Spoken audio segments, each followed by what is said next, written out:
Welcome to the gameplay video of Kingdom Bots. As you can see, we're on turn 4 of 10.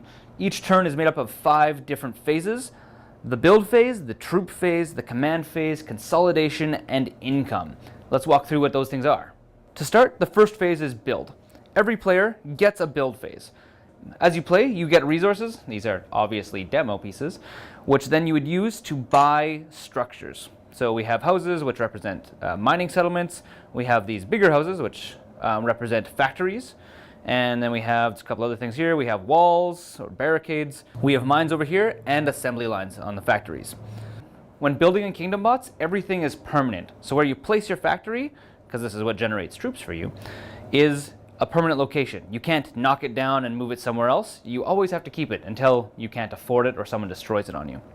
Once everyone is finished building, you move into the troop phase. Now, something that's unique to Kingdom Bots, the structures that produce troops are where those troops actually show up. So assuming we're going to place some troops for Red. Red has a factory here, which means he's going to get 3 troops on that location. So we'll put 3 troops down there. Red also controls this entire territory, which means he gets an additional 2 troops, which he can place anywhere in that territory.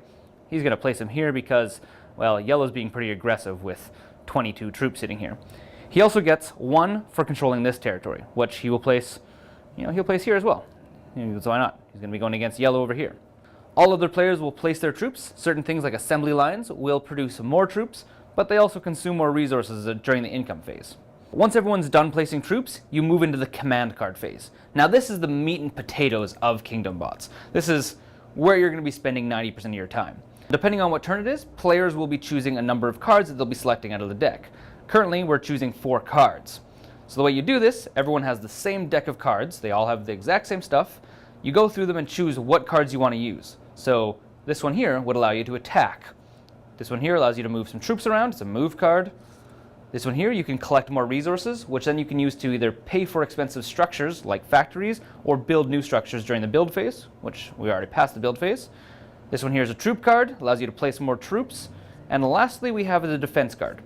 Defense card allows you to be responsive to when people are attacking you, and you get extra dice when you're defending. Every player will choose what cards they want to play, and keep these cards in secret because you don't want your opponents to know your strategy. We're going to carry on playing Red here, and as you can see, Red is getting completely attacked by Yellow here, so Red's saying, I want to defend my territory, I'm going to take a defense card. He's going to take a defense 4, because that's a healthy defense. And at the same time, I think Red is going to attack right here. He's going to attack along this path to get this guy out of this here. So let's take an attack card, because that's part of my strategy. And troops. Troops are always a good thing, and resources. We're going to play them as basically backup cards. Now this is where we're going to lock our hand into. This is what we have to play with for this entire round. And we're going to be playing these one at a time. Everyone will take a turn playing each card, playing it down, and that's how it's going to go.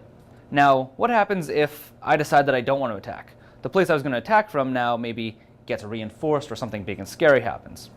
At the bottom of all your attack cards, there's 3, sometimes 4 secondary commands. Now these are all color-coded, as you can see. The blue matches the blue. You can use these commands to do other things other than what the primary target of the card is. So I can use this to defend, or maybe get some more resources, or even move some troops around. So I have a little bit of flexibility, but they're pretty weak in comparison, as you can see. Once we've finished taking turns playing all of our cards, these cards are done. They go back into our deck, and we'll be selecting them again. We can select the same cards we selected last time in our next upcoming phase, but that's the end of the command card phase. So the command cards have all been played now, and as you can see, Yellow's been just stomping through Red here, so we're going to consolidate for Red. On the consolidation phase, you can move an entire army, which is as many troops as you want, from one spot to another. So he can move all these here, or you can move 3 individual troops one space. So that can be 2 here, 1, 2, and 3, or maybe he's wanting to go 1, 2, and 3 to here as well. Obviously, those aren't very good choices, because he's going to want to do this. This is the best option for him. The last phase is income. This is where you count up how much income you got coming in and how much income you got going out. This is where things get a little bit hairy if someone's been cutting off your supply lines and starving you for resources. Obviously, we didn't get into the nitty-gritty of how attacking and defending works with all the dice rolling and stuff, but this is the meat and potatoes of Kingdom Bots. This is also the standard version of the game. There's an advanced version that adds all kinds of bonuses and negatives to each army, making for an extremely unique gameplay. So check back for other interesting videos on how Kingdom Bots is played, and thanks for watching.